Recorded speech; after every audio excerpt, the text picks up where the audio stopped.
The Boston Celtics get their first win since 2022 in Orlando. It was a score of 107-98. Boston goes up 3-1. Orlando cannot defend their home court. Now they go back to Boston in Game 5 with their backs against the wall. We're going to be talking about this game, the fallout from it, and some post-game quotes that did perhaps catch your eye, but they certainly caught my eye, and I think it'll be a fun conversation. This team is now down 3-1. They've competed so hard this season. Can they make this a competitive series and force a Game 6? Guys, welcome into Magic Digest. I'm your host, Patrick Previty. This is your one-stop shop for Orlando Magic basketball content here on YouTube. Okay, let's take a look at the box score to start us off. You'll notice a few different things that stick out. 32 shots from Paolo Banchero. I believe that is the most that he's had in a game this year. If it is not, it is pretty close, but he still had 31 total points, so there was some rhyme to the reason for it. 7 rebounds as well, 3 assists. This team goes only as far as their two men can take them, or as much help as those two men can get, rather. 24 points for Franz Wagner, 6 rebounds. He had 7 3-pointers, attempted 2 made, and it looked like he kind of he wasn't as aggressive from beyond the arc, which was okay because he was 10 of 22 from the floor, so he was obviously driving. 15 of those shots came from inside of the arc. That's some quick math, so that was nice to see. Wendell Carter Jr. with 9 and 11. Corey Joseph with 12 points. He actually was very solid. I've been a criticizer of his game as of late, but he was very good for this team yesterday. 12 points, 6 assists. That 12 points was the most from any Orlando Magic guard in this series, so that should just tell you enough about the guard play from the Magic over the last 4 games. Kentavious Caldwell-Pope had 8 points, but it was the bench. There wasn't enough production. We did not see Tristan Silva, Bataze, or Jett Howard. We have not seen Jett Howard or De Silva at all this series. Cole Anthony only got 2 minutes, but he had 2 fouls in those minutes. I'm going to have to back off of that now. I think Jamahl Mosley knew that this was a matchup problem, and it is certainly shown to be that. As I mentioned, Jonathan Isaac, Anthony Black, only players to score. Felt like Anthony Black's minutes were good, but him out there on the court, minus 16 in the plus-minus category. Whatever you may take of that stat, it is there, and it's obviously was the worst on the team. Gary Harris, I don't want to see him out there again. He had 4 fouls in 18 minutes and was pretty much just getting cardio. He had 4 fouls and only 1 rebound and a missed 3-point shot for this game. Not good enough. Not enough guard play. Not enough reliable guard play. And this team was really missing Jalen Suggs in this game. I think this was probably the most that they missed Jalen Suggs in this entire series was Game 4. Okay, let's take another look at the other side of the box score. Let's go to the Boston Celtics. They lived and died by their 2 main guys, Jason Tatum, Jaylen Brown. KP showed up for them as well. He had 19 points in this game on 7 of 14 shooting. Derek White added 18 points as well. But the story was Jason Tatum taking this team home. The Orlando Magic were down in this game for most of the time. They suffered an 18-3 run. They were on the opposite end of that to the Boston Celtics in the second quarter, and were never able to regain the lead fully. But late in the game, with about 4.5 minutes to go, it was tied up, and it was in part because of Paolo Banchero and Franz Wagner taking it home.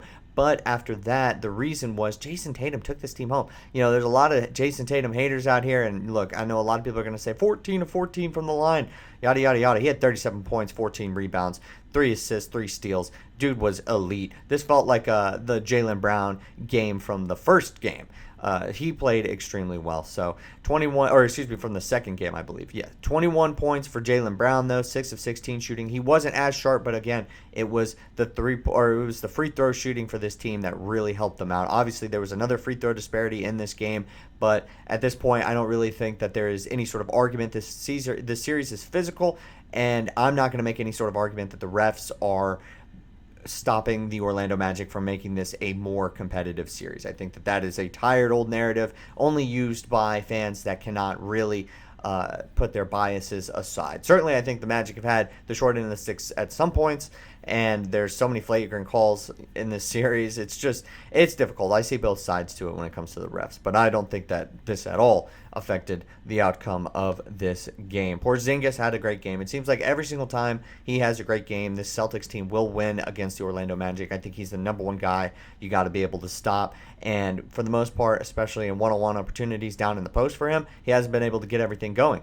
but he, even with foul trouble yesterday, was still sharp, and that really puts his team at a major disadvantage because they're already not getting that guard scoring.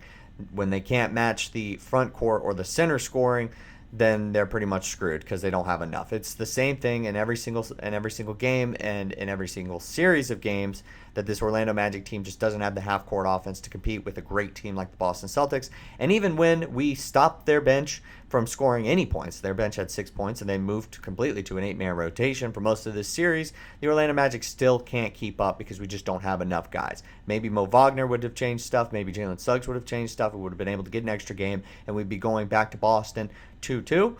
But that's simply not the reality that we live in. Those guys are hurt, and it's a battle or a war of attrition, and the Orlando Magic certainly look like they are losing it as of right now, and on the basketball court as well. Caleb Houston didn't really have much of an impact on this game either, so maybe there is, with their backs against the wall, a chance to put in the young guy, Tristan da Silva, try Jet Howard, see what he's got, and then go from there and see what else is potentially possible. Overall feeling of the series is just that this team has played hard, and they've showed a lot of people that they can compete with some of the better teams in the NBA, but unfortunately, it's just not going to be enough, as they are potentially going to be, gentlemen swept, or they'll lose in 6 games, which was, I guess, the initial prediction, right? Don't want to set too high of expectations for this. But one thing that I did want to point out, Bill Simmons obviously always doing those post games with Ryan Russillo. If you do watch those, they've been very high on the Orlando Magic, especially as of late. This was Bill Simmons, big Boston Celtics guy, if you're not aware. Talking about Paolo Banchero, that dude has answered the call. Full-fledged playoff guy,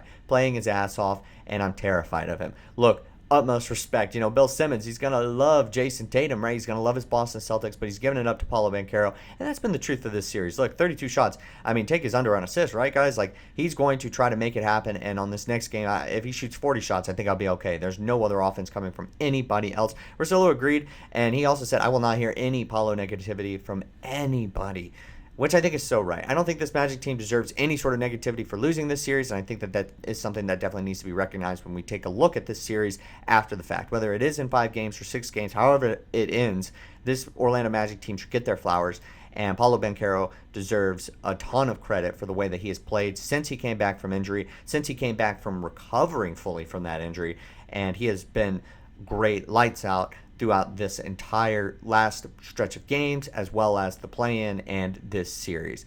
Look, he's outmanned. The Magic are outmanned, but he's still showing up and playing well. Now, what to look for in Game 5? Well, unfortunately, Franz Wagner doesn't seem to have that three-point shot, so hopefully he can just get in and get out of this game in the same way that he has done this entire series and for most of this year, which is not too many threes like he had in Game 3, not too many attempts, and he can continue to score the basketball, be aggressive, find his spots, get to his spots, make shots, get to the free throw line. Paolo Banchero, same thing. Look, this team is probably going to need a 40-piece from one of those guys. I think more likely it is going to come from Paolo Banchero because I think he could potentially get hot from 3. Not something I think Franz could potentially do right now just with the way that his shot is looking. We're going to need that. And then we've been able to run the Boston Celtics off of the three-point line all series. It's been a strength against strength kind of thing. And if they can continue to do that, they're going to have another shot. Now, it's just about making your own threes. I mean, it's unfortunate. If we've brought Boston down to our level, but we haven't elevated in that department. I don't know if we will. I think it's just based off of the way that this team is built. But unfortunately, we just haven't been able to do that. But there's always a chance. There's always next game. And if those shots start falling for maybe a guy like KCP, Wendell Carter Jr., that could put this team in a great position to potentially bring this back one more time to Orlando. Overall predictions, I don't know if this team will be able to get this game off of Boston. I think they smell blood right now. Jaylen Brown talking about fighting people before Game 4. It seems like they're down. They have a certain amount of respect. I understand this has been a very physical series, flagrant fouls, everywhere. But I think Boston, to a certain degree, does respect this team and how they're playing hard. But let me know what you guys think in the comment section down below. What are you looking forward to most from Game 5? And as always, I will see you guys next time with more Orlando Magic basketball content.